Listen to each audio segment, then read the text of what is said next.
Never trust a motherfucking clown.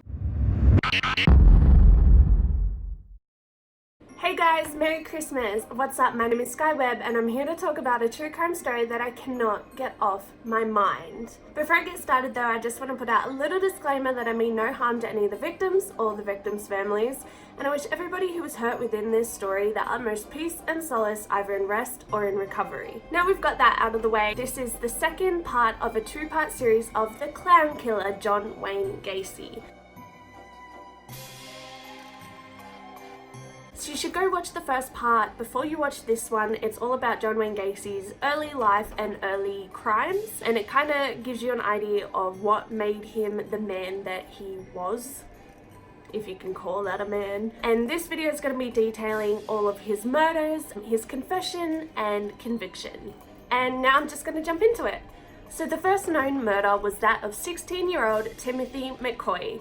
So Gacy had actually picked him up and taken him on a tour of Chicago before taking him home and showing him his new basement. If you haven't seen the first video, make sure you watch that, otherwise this isn't going to make sense. To show him his new basement at his new house where he hung out with people. So Gacy and Timothy spent the night together and had consensual sex, and then Gacy claims that he woke up to Timothy standing over him holding a knife. So at this point Gacy jumped up and attacked Timothy. He claims that Timothy did try to surrender the knife, but at which point he actually cut Gacy's arm, and so Gacy attacked him. He slammed his head into a wall and then punched him and kicked him on the ground. He kicked him a fair bit while he was on the ground, and then he started stabbing him repeatedly in the chest. So after this had happened, Gacy sort of had a look around at his surroundings and he went into the kitchen.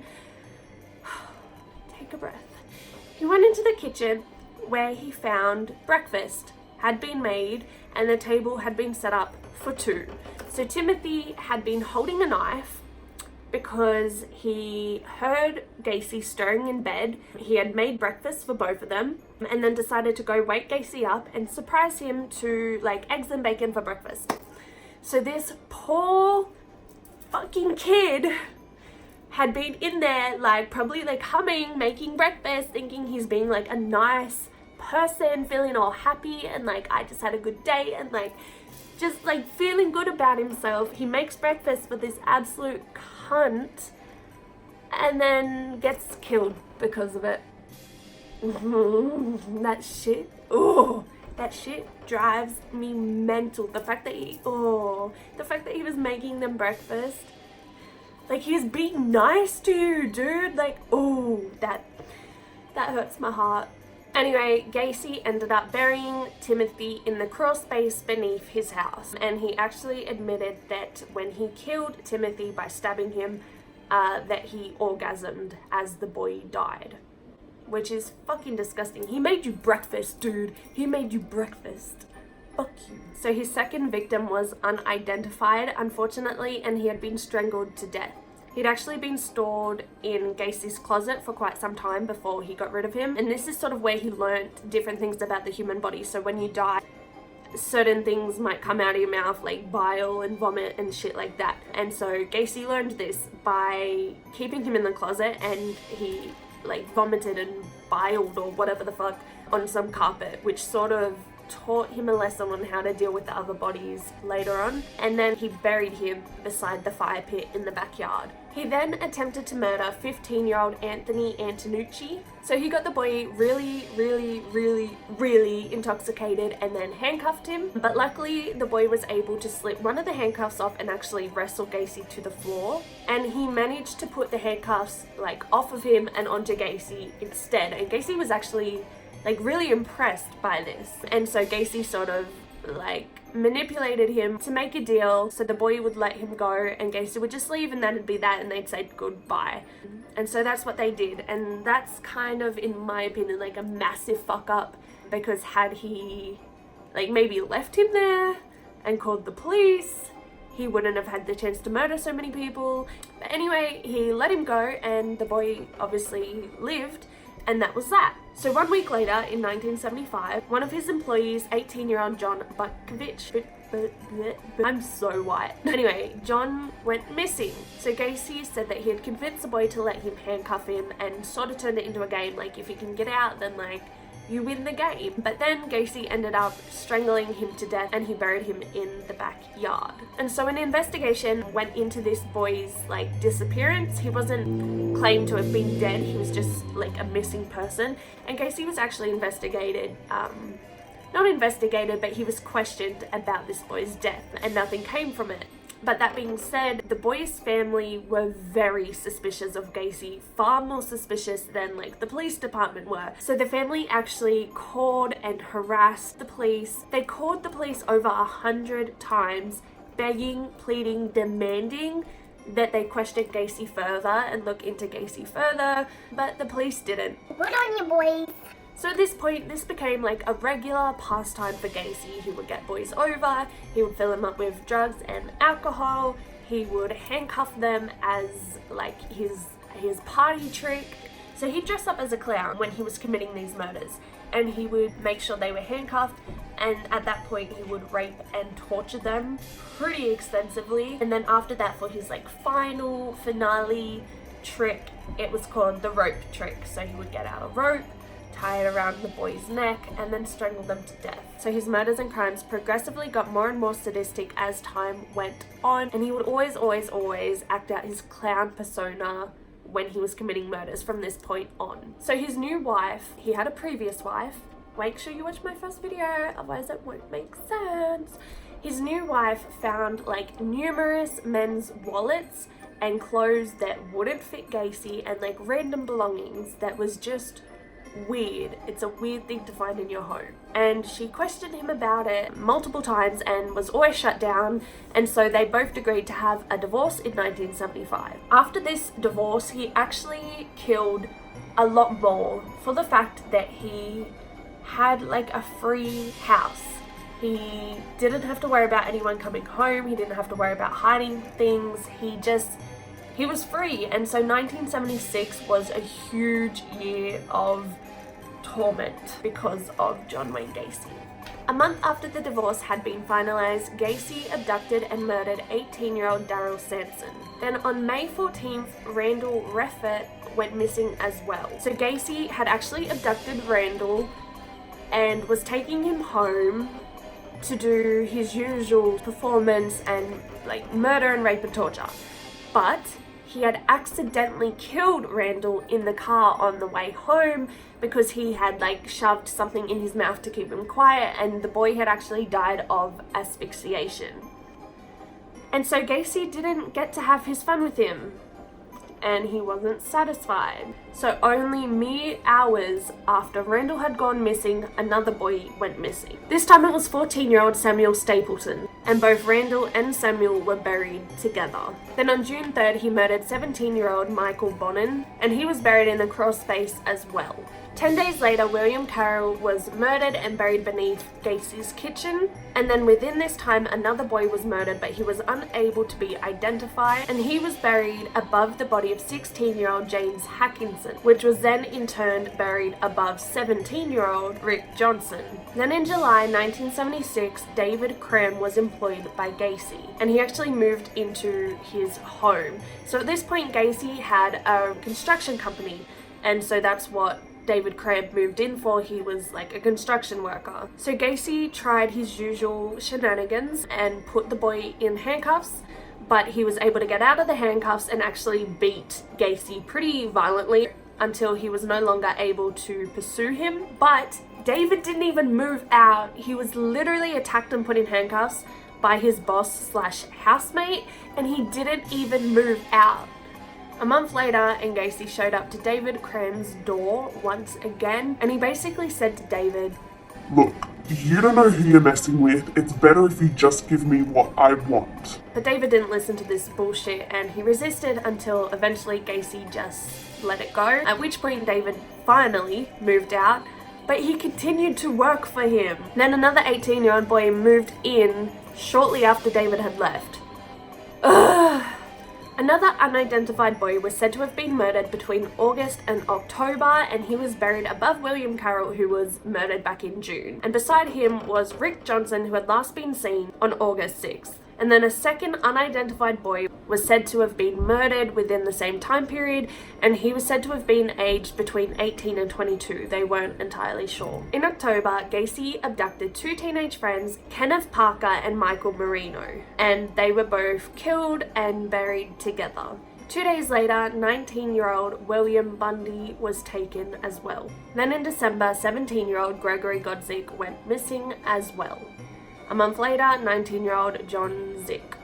I don't know if that's how you say that. It's like a bunch of random letters. I'm sorry, John. Then between January and March, he killed two more unidentified boys, as well as 20-year-old John Prestige. Then followed by 19-year-old Matthew Bauman. By the end of 1977, Gacy managed to abduct and kill another 6 young men. And then that was followed by the abduction of Robert Donnelly. So Robert was tortured a little bit differently to the rest of Gacy's victims. He would have his head held underwater until he couldn't breathe, until he would pass out, until he felt like he was drowning. And he had actually begged Gacy to kill him and put him out of his misery because the pain was just too much for him at that point. And Gacy let him go. Literally no idea why he let this man go, but he did. So the man went to the police. Finally, hallelujah!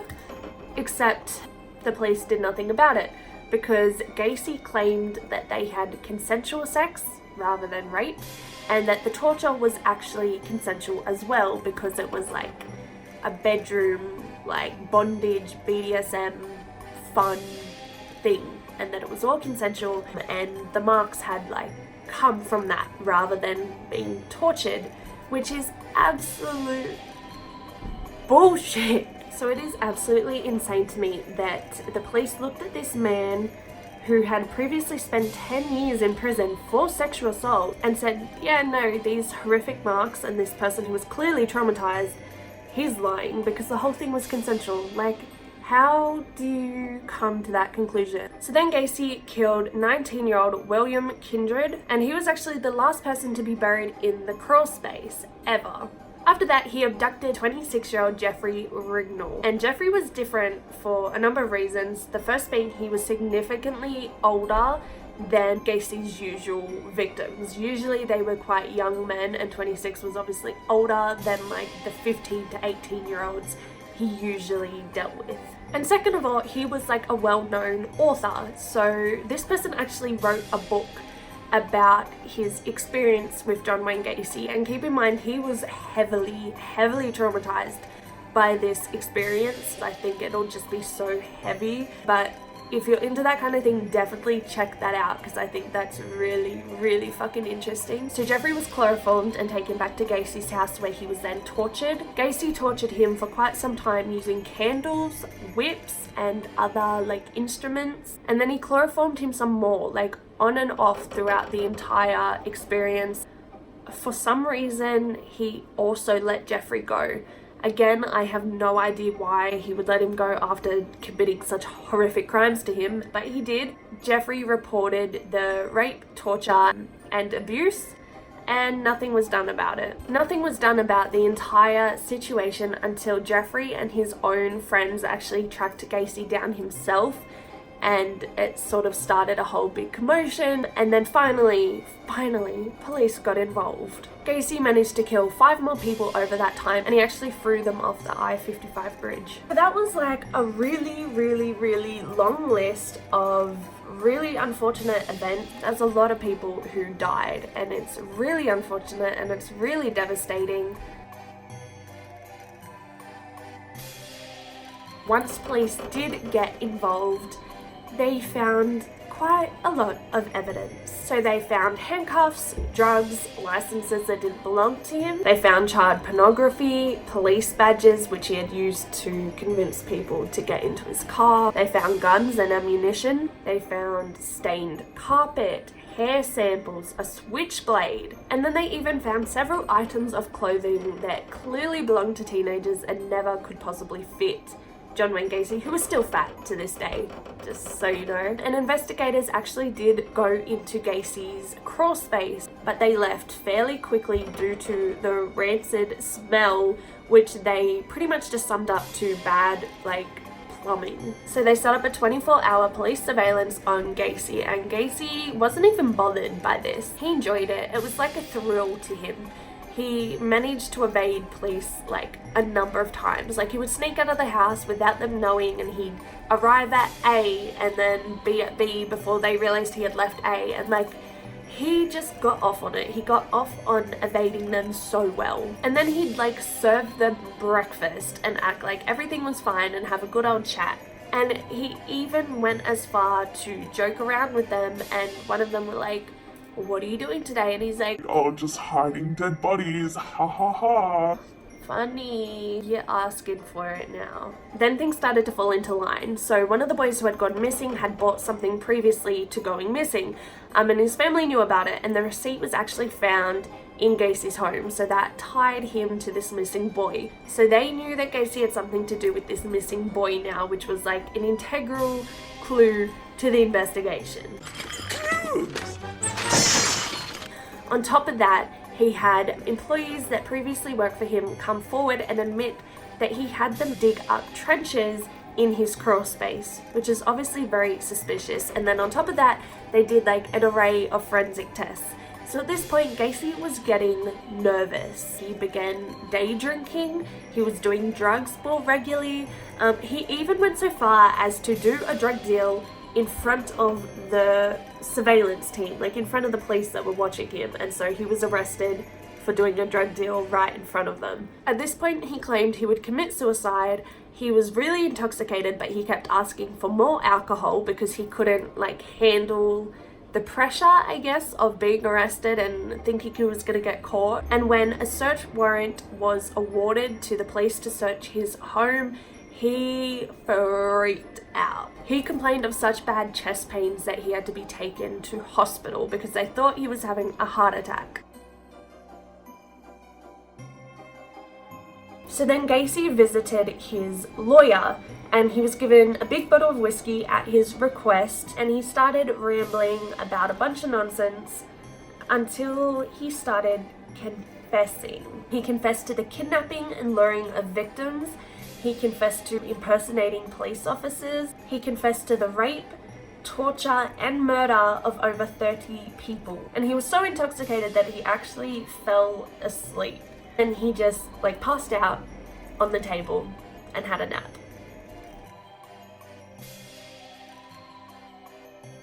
So Gacy finally went to trial on the 6th of February 1980. He was appointed a jury from Rockford rather than Cook County, which is where the trial was held.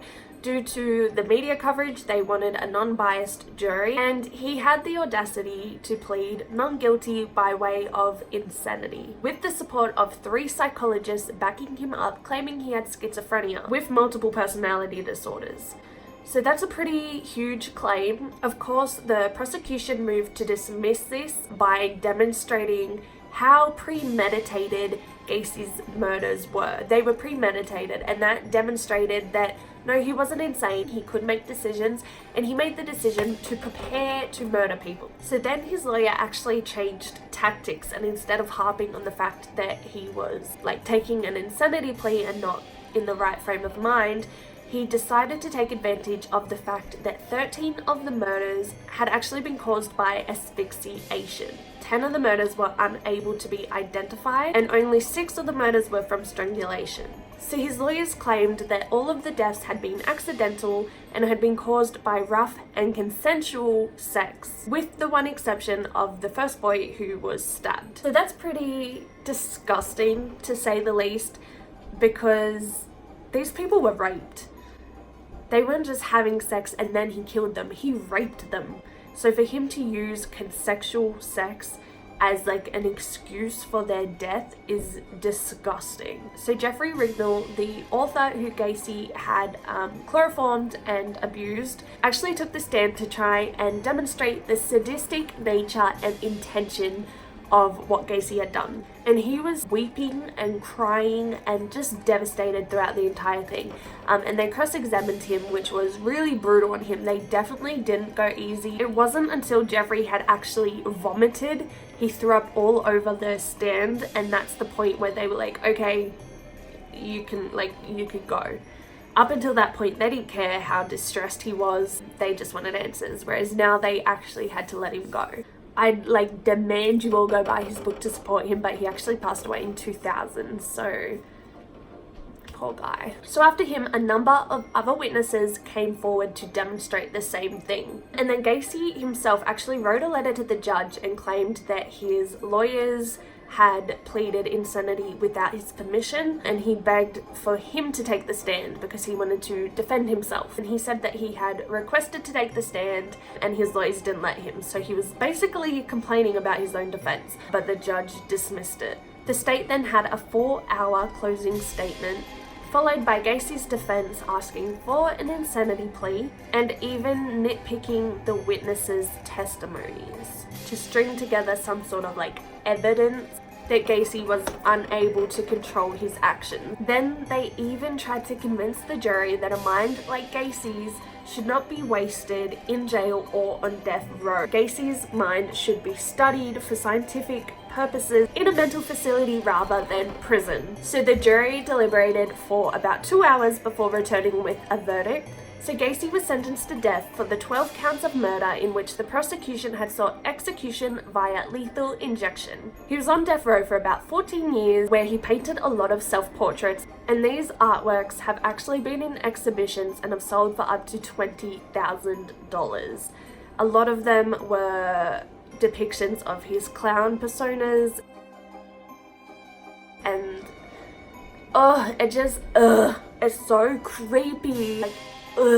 That's so gross, especially for the fact that Gacy was actually permitted to make money off of it. Normally criminals can't make money off of if they wrote a book about their crimes or something like that, they can't profit off of murder. But he was profiting off an art depiction of his persona that was a murderer that did murder. How did they let that happen? He was making bank selling these art,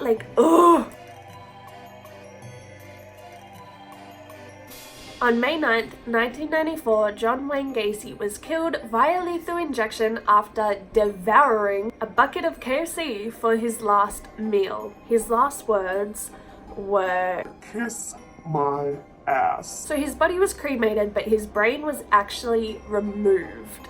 It was moved in order to be studied by Helen Morrison, who is a woman and scientist, to study the minds of violent sociopaths.